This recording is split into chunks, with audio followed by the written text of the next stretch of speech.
Hello and good morning, Miss Iza. First of all, we would like to thank you for your willingness to spend your time to do this interview with us at our studio today. Your Facebook post on your experience as someone who was diagnosed with cervical cancer caused by HPV virus really intrigued us to hear the story in person. So, do you mind telling us about yourself, how you were diagnosed with cervical cancer, and what is your current condition right now? Hello and hi. Today I would like to share my story. I want people to realize the importance of taking HPV vaccine. Before this, I was really a normal 23 years old woman. When I say normal, I really mean it. I met the love of my life, getting married, and after a year of marriage, I noticed that my pelvic was a bit pain. Every day, I woke up in pain, but the pain doesn't disturb my daily life. I would get up and take some aspirin and usually forget about the pain at the end of the day. I also started to bleed after sex. I waited almost an entire year before going to the doctor, until at one point, I made up my mind, mustered all my courage and met the doctor. The result took quite longer than I thought. The doctor called me and notified that I was diagnosed with HPV. The doctor also mentioned that there is cancerous tumor in my cervix. At that time, I feel numb. It was a roller coaster week for me. I was sobbing fits for hours. I started to regretting why I didn't get HPV vaccine shots before this. My husband and I tried to go to another gynecology-oncologist together for a second opinion. And the result, still the same. I had cervical cancer. Currently, I have went through 5 weekly chemotherapy sessions, daily radiation, 5 internal radiation treatments that requiring surgical placement, and additional of 12 weeks of chemotherapy. My hair started to fall. I might not carry my own child anymore, but that is not that important for me. Thanks to my husband and my family support, right now I am focusing myself to get healthy again. Throughout this journey, I had lost some hair, but I didn't lose myself through this ordeal. I just want to advise the women out there to get regular pap smear and to get HPV vaccine. Prevention is better than the cure. I want to give all my support to women out there that dealing with cervical cancer.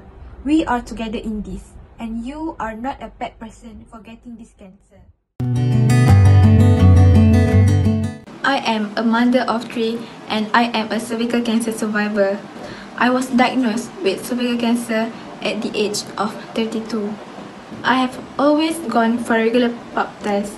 In hindsight, I had a few symptoms, but nothing so worrisome that I move up my regular checkup. I was married for 10 years before my divorce. My former husband had multiple affairs during our marriage, which is how I exposed to HPV. I've always been health conscious. I eat pretty well, I exercise moderately, I've never smoked or done drugs, so I consider myself as low risk. In June 2014, I went in for my annual Op-Gyn checkup. About a week or 2 later, I got a call from a nurse telling me my pap test had come back abnormal and I needed to come back for a few appointments. I have abnormal pap test before, so I didn't worry too much.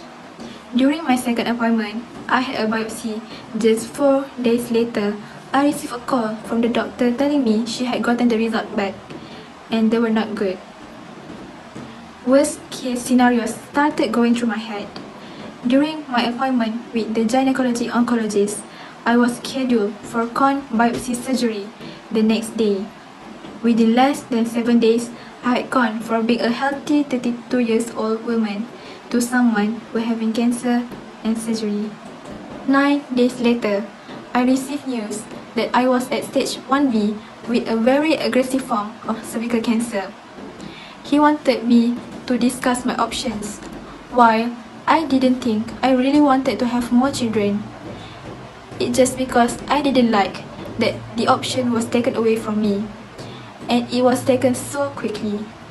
It took time for me to adjust that I will never hold another baby in my arms. That was hard. The surgery and recovery was one of the most painful things I have had to go through. But other than the scars on my stomach, things are pretty much back to normal. I didn't need radiation or chemotherapy because the surgery got everything. Yet, I live with the lingering fear that the cancer will come back. So, my advice to all women to take your OB-GYN appointment seriously. My annual checkup saved my life. Cervical cancer is slow growing, but not all types. Once it gets past your cervix into the other organs, survival rates drop rapidly.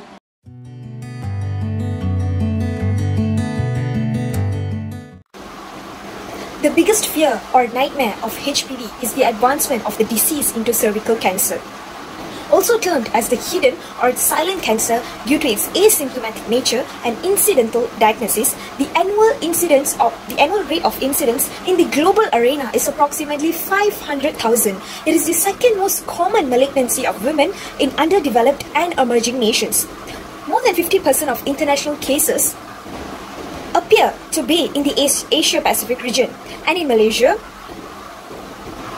cervical cancer is the second most common malignancy of women, which comprises about 13% of total female cancers. So, what exactly is the reason behind these alarming figures of the disease? In developed nations, cervical cancer is pretty uncommon due to the early detection programs such as screening, education, good access to medical care, and early treatment for precancerous lesions, which are the key to reduce cervical cancer morbidity and mortality. The primary underlying cause of cervical cancer is HPV, human papilloma virus, which is one of the sexually transmitted disease, STD. To gain a better understanding of this whole rigmarole, let's delve deeper into the roots and explore on HPV. So, are you guys ready? If yes, just sit back, get your popcorns in hand, and enjoy this insightful infographics.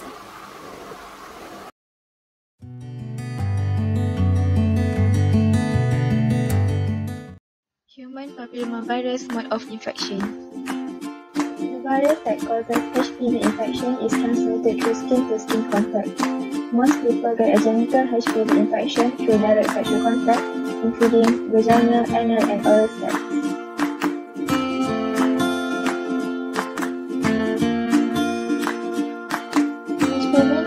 Even when an infected person has no signs or symptoms. Anyone who is sexually active can get HPV. Even if the person has sex with only one person, the infected person also can develop symptoms years after he or she has sex with someone who is infected. What is the symptoms and signs of HPV infection? The presence of genital warts after a sexual contact is usually associated with HPV infection. There are a few types of cancer associated with HPV infection. The first type is cervical cancer. The second type is anal cancer. The third type is anal cancer. The fourth type is mouth and throat cancer. And the last type is vulvar and vaginal cancer. Diagnosis of HPV. Overview. Many people have HPV infection without being noticed. For diagnosis, physicians look for dysplasia. If genital warts aren't visible, one or more of the following tests would be needed. First, pap smear test. Sample of cervical cells are sent to the lab and examined for any structural changes or abnormalities. Abnormal cells usually signal viral infections. This pap smear test is used to examine a woman's cervix. Second, DNA test. This test is conducted on cells from cervix. This test can recognize DNA of high-risk varieties of HPV that have been linked to genital cancers. Some cells from the cervix are taken and sent to the lab for analysis. And these are real image diagnoses of HPV. Scary, but true. Image 1, 2, and 3 comprise of both male and female HPV-infected patients. What is the available treatment for HPV? The first options is medications such as salicylic acid, imiquimod, trichloroacetic acid, and podophilox. Other procedures include freezing with liquid nitrogen, burning with an electrical current, surgical removal, laser surgery, and chemotherapy. How to avoid HPV and how to prevent giving someone HPV? Well, there are a few ways that you can do to prevent HPV. One of the effective ways is by avoiding any sexual contact with another person. But if you are a sexually active kind of person, whenever you are going to do oral sex, anal or vaginal sex, always remember to wrap it up. Wear your condom. Despite not as efficient against HPV, wearing condom could reduce the chances of contracting HPV.